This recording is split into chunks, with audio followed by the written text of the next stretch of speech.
Bonjour à tous et bienvenue dans cette émission, chers internautes. Nous allons parler de la RDC où le plan de balkanisation est toujours en marche. En tout cas, le sujet a été relancé par l'évêque du diocèse de Bunia, Monseigneur Dieudonné Uringui, qui dans son homélie a clairement déclaré que le plan de balkanisation est toujours en cours. Il dit qu'il a été en Allemagne et il a vu une carte où le pays a été divisé en 4 parties et il affirme que on veut faire de la RDC comme on a fait au Soudan. Nous avons comme invité Freddy Mulumba. Freddy Mulumba, vous le savez, il est politologue, écrivain, mais aussi directeur général adjoint de la RTNC. Freddy Mulumba, qui a fait passer plus de 10 ans dans la lutte contre la balkanisation de la RDC. Freddy Mulumba, bonjour.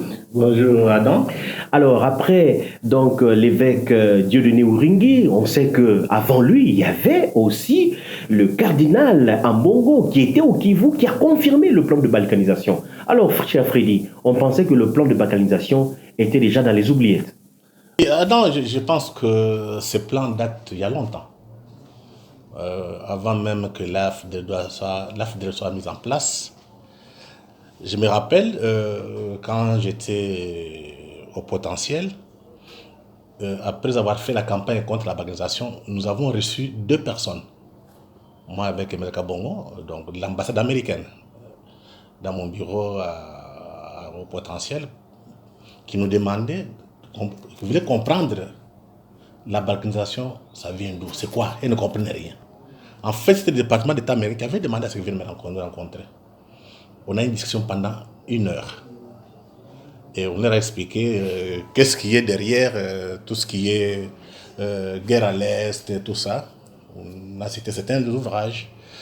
Et ils ont fait rapport à Washington. Et de Washington, il y a eu fuite dans Wikileaks. Et dans Wikileaks, tout ce qu'on avait parlé avec les diplomates de l'ambassade américaine est sorti. Donc, ils ont relaté tout ce qu'on avait dit.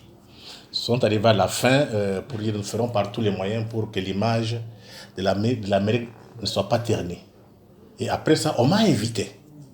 J'ai fait 21 jours en Amérique, en commençant par le département d'État. On nous avait invités. On était 8 Africains avec 2 Congolais.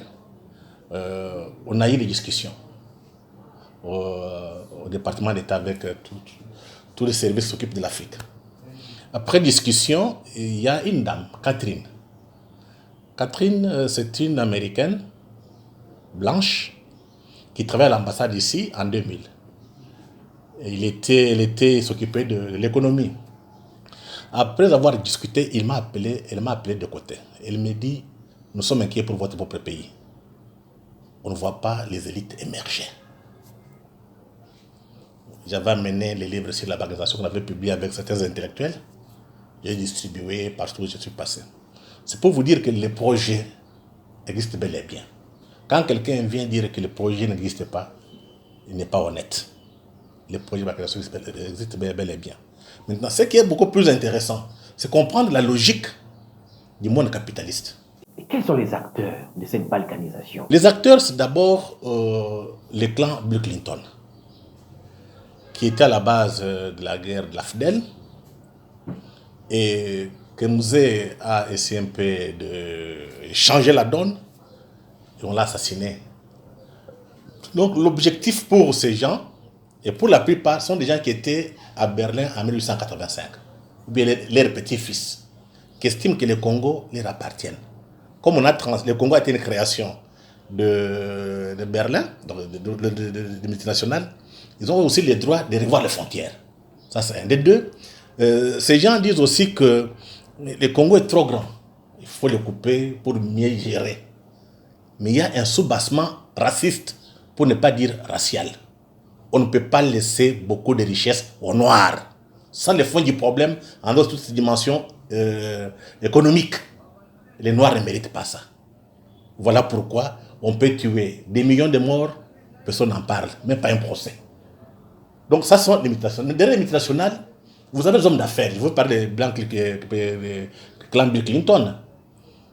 Donc, c'est eux, ils étaient à Arkansas.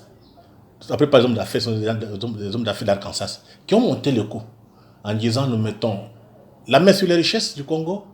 Ensuite, on les coupe en morceaux. Et même au niveau du Parlement, du Congrès américain, il y a eu quand même des déclarations. Fess William, qui était le premier président qui s'occupe de la sous-commission Afrique, il avait dit clairement, le Congo, il faut le diviser en cinq États. Ça existe bel et bien au Congrès américain. Ceux qui veulent, qui doutent, qu'ils aillent vérifier. Donc, ces gens, ces capitalistes, ces globalistes, ne vont pas baisser les bras. Mais comment vont-ils procéder alors pour mettre ce projet de balkanisation en marche? Quelles sont leurs techniques? C'est d'abord, on a utilisé le Rwanda et l'Ouganda. Le Rwanda et l'Ouganda en disant que c'était un problème Banyamulenge, un problème ethnique, mais ils ont profité de ça pour greffer sur ce conflit en fin d'occuper. Donc ils ont calculé, ils ont fait un plan à long terme. Le Rwanda, l'Ouganda, mais des complices congolais. Il dit des complices congolais. Je pense que M. l'évêque a dit très clairement. Il y a des gens qui sont à Kinshasa, qui ont déjà pris contact, donc, parmi les dirigeants congolais, qui ont pris contact pour qu'on balkanise le pays. Il les connaît. Donc il y a le Rwanda, l'Ouganda, les complices congolais, mais aussi au niveau des médias. Je ne sais pas si vous vous rendez compte. Comment expliquer qu'il y a des problèmes à Kinshasa? Nos médias sont ailleurs. Et on tue des gens à Béni. Tu ne vois pas dans les médias. Parce que la plupart des médias ici sont financés par Soros avec aussi ça. Il n'y a pas seulement que Soros avec aussi ça. La plupart des ONG, des fondations qui financent nos médias ici, sont au service de la balkanisation. Comment ils procèdent? Ils se taisent. Quand il y a des questions, on ne parle pas. Mais il y a aussi les médias traditionnels. Je vous prends l'exemple de la RTNC. Je suis ici. Il y a des coins, il n'y a pas de la RTNC. Vous partez vers Kamina, ni la radio, ni la télévision. C'est pour qu'avec le temps, les gens oublient qu'il y a un État central à Kinshasa. En oubliant, parce qu'on ne voit pas la télévision nationale, ni la radio, ils oublient et on va leur proposer, faites ceci, cela, acceptez Kinshasa est très loin, parce que leur discours. Mais ils sont soutenus par les fondations qui financent les médias. Que ce soit maintenant les médias publics, soit les médias privés. C'est comme ça qu'on sait que on ne peut pas comprendre qu'un pays soit attaqué, vous avez la télévision nationale, il n'y a rien. Il y a un problème. Est-ce que vous avez vu un État, des hommes politiques congolais se lever pour dire que ça ne marche pas, il faut discuter sur ce qui se passe à l'Est? Rien du tout. La complicité est tellement grave. Je pense qu'on est arrivé à un niveau tel qu'on ne doit pas baisser les bras. C'est un combat. Justement. Un combat de la liberté. Donc, qu'est-ce qu'il faut faire maintenant pour sortir de ce plan de balkanisation qui date depuis longtemps, vous l'aviez dit, mais ça continue, ils ne vont pas baisser les bras. Comment faut-il s'en sortir? 3 choses. 1. Il faut dénoncer tous les complices. Ils sont connus. Je pense que l'évêque l'a dit. Au lieu de se taire, il faut les dénoncer. Qui va les dénoncer? Mais c'est ça le problème. L'évêque connaît, non? Mais il n'a pas cité les noms. Effectivement, il faut qu'il ait le courage de dénoncer ces politiciens qui sont complices. 2. Il faut que les médias soient réformés. Je dis, il faut que les médias soient réformés, en commençant par les médias d'État. Parce que quand on dit médias d'État, bien médias publics, c'est un média qui défend la patrie. Et quand vous voyez les médias de la patrie, les médias nationaux qui défendent la patrie, il y a un problème. Donc il y a comme ça quelque part. Parce que le seul média qui doit défendre le Congo, c'est la RTNC. Vous regardez la télévision, rien. Dans la radio, il n'y a rien. Comment expliquer ça? Donc il faudrait plus encore porter des gants. C'est question, soit on perd le pays, soit on le récupère. Et troisième chose, tu vois, il faut qu'il y ait des associations. Parce que ces gens travaillent sur le temps. Monseigneur a dit 30 ans pour arriver à ce qu'on coupe le Soudan.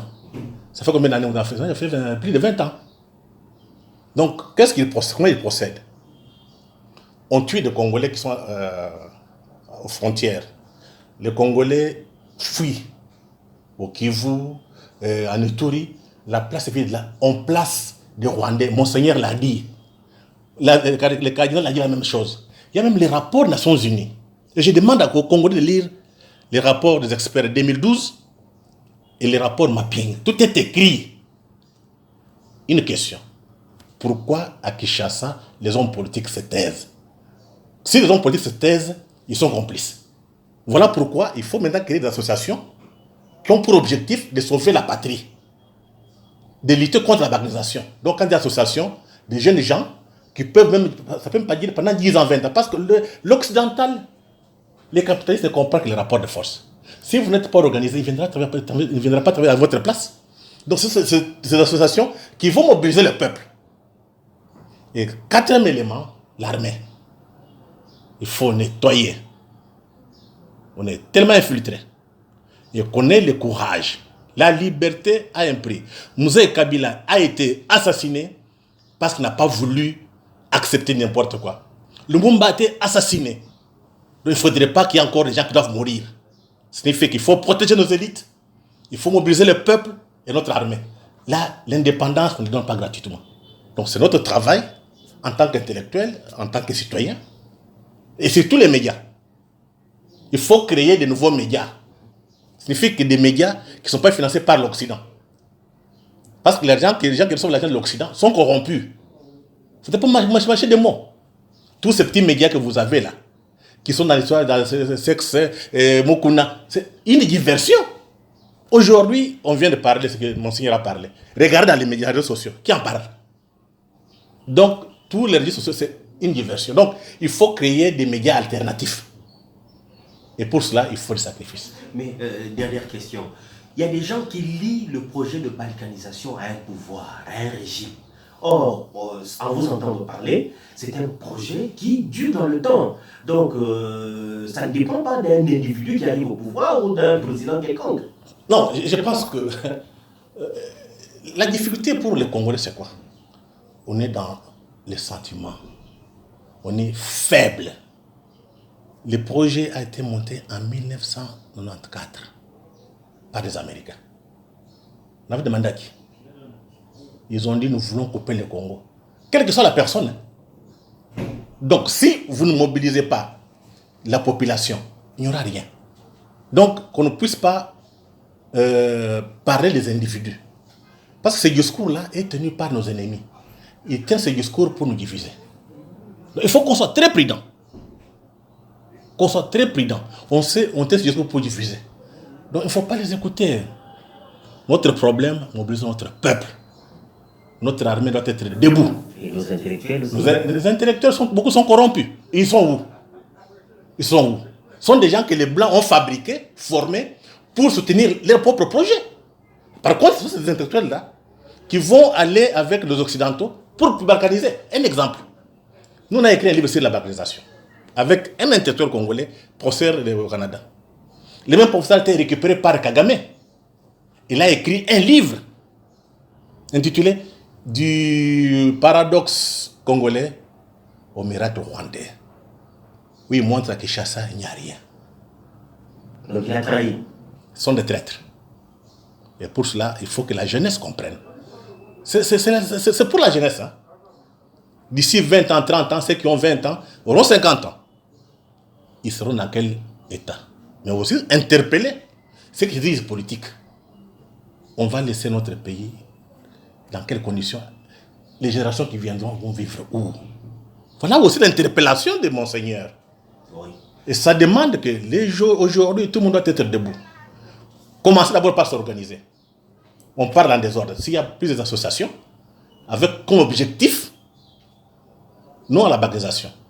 Parce que la plupart des associations qu'on a sont financées par les ONG internationales. Au Filimbi, il y a encore ce soir de Lucha. C'est pour nous embrouiller.